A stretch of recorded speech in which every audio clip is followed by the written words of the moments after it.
Bismillahirrahmanirrahim. Assalamualaikum warahmatullahi wabarakatuh.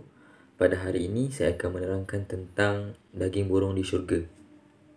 Sebelum saya menerangkan tentang daging burung secara mendalam, izinkan saya terlebih dahulu menerangkan tentang maksud burung itu sendiri. Burung adalah haiwan yang mempunyai bulu dan sayap. Menurut Kamus Dewan edisi keempat, burung adalah binatang yang berbulu, berkaki dan mempunyai sayap. Kelakuan yang ditunjukkan oleh burung menunjukkan bahawa burung mempunyai sistem saraf yang kompleks. Skop kajian pada hari ini lebih membincangkan tentang daging burung di syurga, yang mana daging burung ini merupakan antara makanan utama penduduk di syurga nanti. Daging burung di syurga merupakan antara makanan utama buat penghuni syurga untuk menikmatinya. Daripada surah Al-Waqiah ayat 21, telah timbul beberapa persoalan bahawa apakah konsep daging burung di syurga. Di sini telah timbul dua pandangan. Yang pertama menurut Ar-Razi dan yang kedua menurut Quraisyhab. Ar-Razi berpandangan bahawa lafaz mimma yashtahun bermaksud daripada jenis-jenis yang mereka idamkan. Di sini kita dapat mengetahui bahawa penghuni syurga menginginkan suatu benda itu bukan disebabkan mereka lapar, tetapi atas dasar keinginan mereka sendiri. Seterusnya daripada pandangan Quraisyhab yang mengatakan bahawa penggunaan kata yashtahun yakni menginginkan untuk daging burung kerana kebiasaannya keinginan ini adalah berkaitan dengan makanan. Seterusnya kita beralih kepada slide yang seterusnya, iaitu asal-usul daging burung di syurga, atau lebih detail adalah berkaitan dengan cara penyediaannya. Rasulullah SAW pernah bersabda kepadanya, "Sesungguhnya engkau benar-benar memandang kepada burung yang sedang terbang di syurga yang kamu ingini dagingnya, maka dengan serta-merta burung itu terjatuh di hadapanmu dalam keadaan yang telah terpanggang, yakni sudah masak." Dan hadis yang telah saya sebut tadi terdapat dua keadaan. Yang pertama adalah menurut Imanuddin Abu Al-Fida Al-Ismail dan yang kedua adalah menurut Ibnu Abbas. Jika kita lihat pada kotak warna kuning, Imanuddin Abu Ismail berpandangan bahawa apabila seorang penghuni syurga itu memandang burung di syurga, dalam masa yang sama mereka mempunyai keinginan untuk memakannya, secara langsung burung di syurga itu akan jatuh daripada langit dalam keadaan yang sudah dimasak dan dibakar. Pandangan kedua, iaitu pada kotak yang berwarna biru, daripada Ibnu Abbas mengatakan bahawa apabila terlintas di dalam hati penghuni syurga itu untuk memakan daging burung, dalam masa yang sama mereka juga mempunyai keinginan untuk memakannya. Secara langsung daging burung itu akan jatuh dari langit dalam keadaan yang sudah dimasak dan dibakar. Lepas kita telah mengetahui tentang konsep dan asal-usul daging burung, seterusnya kita berpindah kepada ciri fizikal daging burung di syurga. Suatu ketika Nabi Muhammad SAW ditanya, "Apakah maksud Kausar?"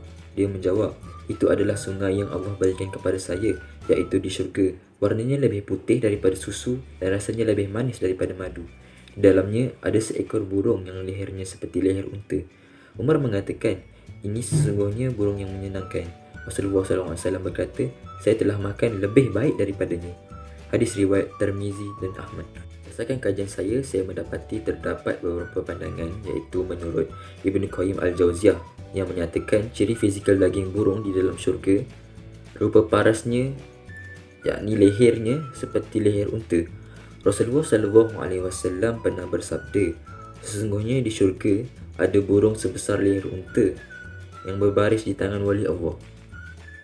Istimewaan daging burung di syurga. Rasulullah SAW pernah bersabda, "Sesungguhnya burung-burung syurga itu sebesar unta. Burung-burung itu bebas terbang di pohon-pohon syurga." Kemudian Abu Bakar radhiyallahu anhu berkata, "Wahai Rasulullah, burung-burung di syurga itu benar-benar hidup bahagia." Rasulullah SAW bersabda, "Aku akan memakannya dan merasa lebih bahagia." Rasulullah SAW mengucapkan 3 kali dan melanjutkan sabdanya, "Saya berharap agar anda salah seorang yang akan memakannya, wahai Abu Bakar." Hadis riwayat Imam Ahmad. Berdasarkan hadis yang telah saya baca sebentar tadi, kita dapat mengetahui bahawa keistimewaan daging burung di syurga adalah bukan kerana daging burung itu sendiri, malah orang yang memakannya akan menjadi lebih senang. Rasulullah SAW sangat berharap kepada Allah agar Abu Bakar dapat memakan daging burung tersebut. Terusnya kita beralih kepada isai yang keenam, iaitu as-salwa menurut pandangan ulama.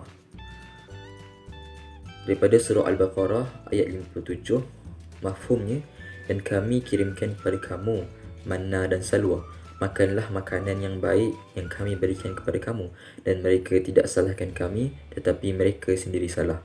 Surah Al-Baqarah ayat 57. Daripada surah Al-Baqarah ayat 57, kita dapat menyatakan beberapa pandangan ulama. Yang pertama adalah menurut Al-Ikrimah, yang mengatakan bahawa as-salwa ialah sejenis burung yang berada di syurga. Ianya lebih besar daripada al-usfur atau yang sepertinya. Yang kedua, kita boleh lihat daripada kotak yang berwarna ungu, iaitu daripada Wahab Ibn Munabih, yang mengatakan as-salwa adalah burung dengan banyak daging seperti burung merpati. Burung itu datang dari hari Sabtu hingga Sabtu yang lain. Di sini bermaksud hari Sabtu minggu yang pertama, burung itu dah datang. Dalam masa yang sama, penghuni syurga juga akan mengambil daging burung tersebut. Pada hari Sabtu yang seterusnya, burung itu akan datang kembali. Dalam masa yang sama, penghuni syurga pun mengambil daging burung tersebut. Seterusnya, daripada Qatadah yang mengatakan as-salwa adalah sejenis burung dengan berbulu merah yang disertai dengan angin selatan. Yang keempat, kita boleh lihat di sini adalah daripada Al-Qurtubi yang mengatakan as-salwa artinya burung. Maksud as-salwa artinya burung ni tak benar, kerana Al-Mu'arrish yang merupakan seorang yang pakar dalam bidang bahasa dan tafsir mengatakan bahawa as-salwa adalah sejenis madu. Umum mengetahui di syurga terdapat makanan-makanan yang menarik buat penghuninya, antaranya daging burung di syurga. Sudah tentu terdapat golongan yang berhak memakan daging burung. Allah SWT menyatakan berkenaan makanan di syurga, iaitu kepunyaan orang-orang mukmin yang berhak memakannya. Al-Jalaini di sini tidak menerangkan tentang daging burung tersebut secara terperinci, malah beliau hanya menjelaskan bahawa para penghuni syurga sahaja yang akan memakannya. Yang ketiga adalah menurut Abu Al-Ja'far mengatakan makanan di syurga ini bebas dipilih oleh golongan as-sabiqun. Golongan as-sabiqun ini merupakan golongan yang mendekatkan diri kepada Allah dan bersungguh-sungguh menegakkan kitab Allah. Hikmah memakan daging burung yang disebut dan dipilih di dalam Al-Quran. Terdapat dua pandangan. Yang pertama adalah menurut Ar-Razi yang mengatakan makanan daging burung merupakan jenis makanan yang terbaik dan merupakan makanan untuk kelas yang mewah. Yang kedua, jenis makanan yang paling menggambarkan keseronokan dan kelazatan semasa di syurga. Yang ketiga, daging burung di syurga adalah bertujuan untuk memuliakan penghuni syurga. Yang kedua adalah menurut pandangan Quraisy Shihab yang mengatakan daging burung di syurga ini dipilih mengikut beberapa jenis terlebih dahulu. Secara umumnya, ia boleh diungkapkan sebagai sesuatu yang mewah dan lazat. Sekarang saya akan menjelaskan tentang perbandingan daging burung di syurga dan juga makanan di neraka. Daripada surah At-Tur ayat 22, mafhumnya, dan kami berikan kepada mereka tambahan berupa buah-buahan dan daging dari segala jenis yang mereka ingini. Makanan di syurga.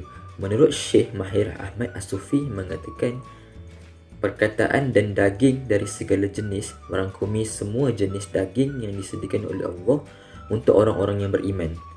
Di sini kita dapat lihat bahawa Allah sangat memuliakan darjat makanan daging di syurga kerana terdapat pelbagai jenis daging yang terdapat di syurga. Sepula dengan makanan di neraka. Daripada surah Al-Ghashiyah ayat 6 hingga 7, mafhumnya, tidak ada makanan bagi mereka selain daripada pohon yang berduri yang tidak menggemukkan dan yang tidak menghilangkan lapar. Di sini terdapat dua pandangan. Yang pertama adalah menurut Ibnu Abbas yang mengatakan yakni di sini adalah sesuatu di neraka yang menyerupai duri dan rasanya lebih pahit daripada pohon. Lihatlah betapa dahsyatnya penghinaan Allah terhadap penghuni-penghuni di neraka. Yang kedua adalah menurut Mahir Ahmad Asy-Syufi yang mengatakan duri ini merupakan racun dan juga merupakan makanan yang paling hina di neraka. Penghuni neraka tidak akan merasa kenyang dan gemuk. Dan di sini bahawa terdapat banyak makanan yang terdapat di syurga, antaranya daging burung di syurga. Rasulullah SAW pernah menyatakan berkenaan makanan di syurga. Akan tetapi, kita sebagai manusia biasa tidak dapat memikirkan berkenaan makanan di syurga ini dan tidak dapat memberikan gambaran secara jelas tentang daging burung di syurga. Oleh itu, kita sebagai manusia haruslah mempercayai bahawa segala perkara yang berada di luar batasan manusia biasa merupakan kekuasaan Allah SWT. Dapat beberapa cadangan yang setelah saya senaraikan di sini. Yang pertama, dari aspek diri. Kita sebagai mahasiswa haruslah menerapkan tentang pengetahuan makanan di syurga dengan lebih mendalam. Selain itu, dari aspek penyampaian tentang makanan di syurga ini haruslah disampaikan oleh orang yang berilmu supaya tidak berlaku perselisihan faham berkenaan makanan di syurga. Dari aspek ibu bapa pula, ibu bapa juga boleh memberikan pendedahan kepada anak-anak tentang daging burung di syurga ini sejak dari kecil.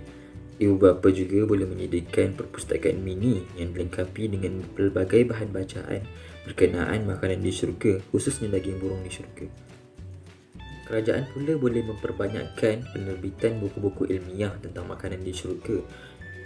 Hal ini supaya masyarakat-masyarakat di luar sana dapat mengetahui dan mendalami tentang makanan di syurga sama ada di perpustakaan ataupun masjid. Secara tidak langsung, kita sebagai masyarakat dapat menambahkan ilmu di dalam diri kita sendiri. Bismillahirrahmanirrahim. Assalamualaikum warahmatullahi wabarakatuh. Pada hari ini saya akan menceritakan tentang ulasan buku yang bertajuk Wanita Lebih Mudah Masuk Syurga karya Muhammad Suhadi. Sebelum itu, saya akan menceritakan serba sedikit tentang ringkasan buku ini. Buku ini menceritakan tentang martabat kaum wanita yang beriman kepada Allah SWT.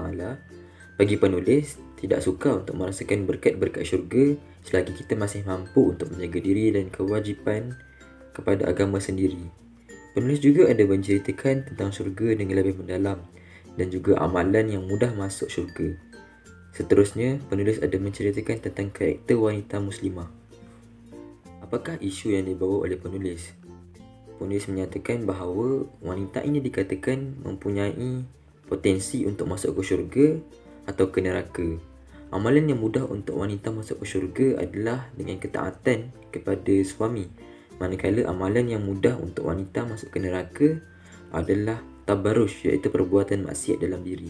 Dapat beberapa isu yang menarik menurut pandangan saya yang dibuat oleh penulis, iaitu berkaitan dengan bahayanya lisan. Penulis menyenaraikan bahayanya lisan ini kepada 4 kelompok. Yang pertama, percakapan lisan yang baik tetapi bahaya kepada diri.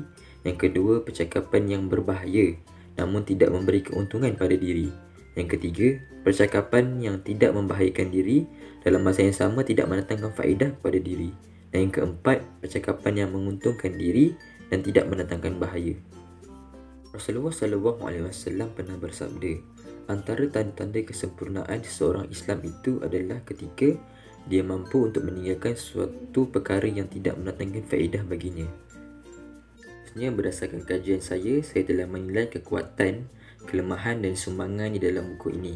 Antara kekuatan di dalam buku ini adalah pengisian yang syarat dengan sumber dari Al-Quran dan hadis yang sahih. Yang kedua, pendekatan induktif, bermaksud pendekatan yang umum menjadi sesuatu yang khusus. Yang ketiga, cara susunan fakta dan maklumat penulis yang teratur. Seterusnya, kelemahan penulis adalah dari segi sasaran pembaca, di mana ianya hanya ditujukan kepada golongan wanita sahaja. Seterusnya, rujukan penulis juga didapati kurang mencukupi kerana tidak terdapat nota kaki di dalam setiap muka surat yang ditulisnya. Yang ketiga, buku ini kelihatan tidak seimbang dari segi pembahagian bab. Kalau kita lihat, buku ini mempunyai 4 bab, tetapi kandungan isinya didapati tidak seimbang. Yang ketiga adalah tentang sumbangan penulis. Penulis telah menterjemahkan buku-buku bahasa Arab untuk penerbitan buku-buku Islam. Terdapat 30 karya yang diterjemahkannya sudah diterbitkan oleh syarikat penerbitan. Dapat beberapa ulasan saya terhadap buku ini. Buku ini dihasiskan oleh golongan wanita yang mempunyai aspirasi tinggi dan bertekad untuk melakukan perbuatan kebaikan. Penulis juga cuba untuk mengambil hati golongan wanita yang ingin merasai dan terpanggil untuk melihat persona keindahan di syurga. Penulis juga menghasilkan buku ini supaya dapat mengubah minda ke arah konsep yang lebih baik. Syariat yang ditetapkan bukanlah untuk tujuan mengungkung kaum wanita, malah untuk memuliakan kaum wanita itu sendiri.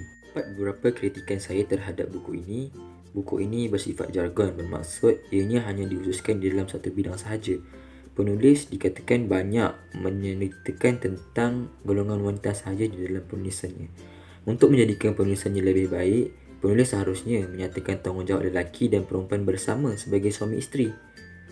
Menurut At-Tabari, kepimpinan lelaki ke atas wanita adalah berdasarkan kepada pendidikan ilmu untuk memenuhi segala kewajipan yang ditentukan oleh Allah. Ar-Razi pula berpandangan bahawa lelaki adalah pemimpin bagi wanita kerana mahar maupun nafkah yang seharusnya diberikan kepada wanita.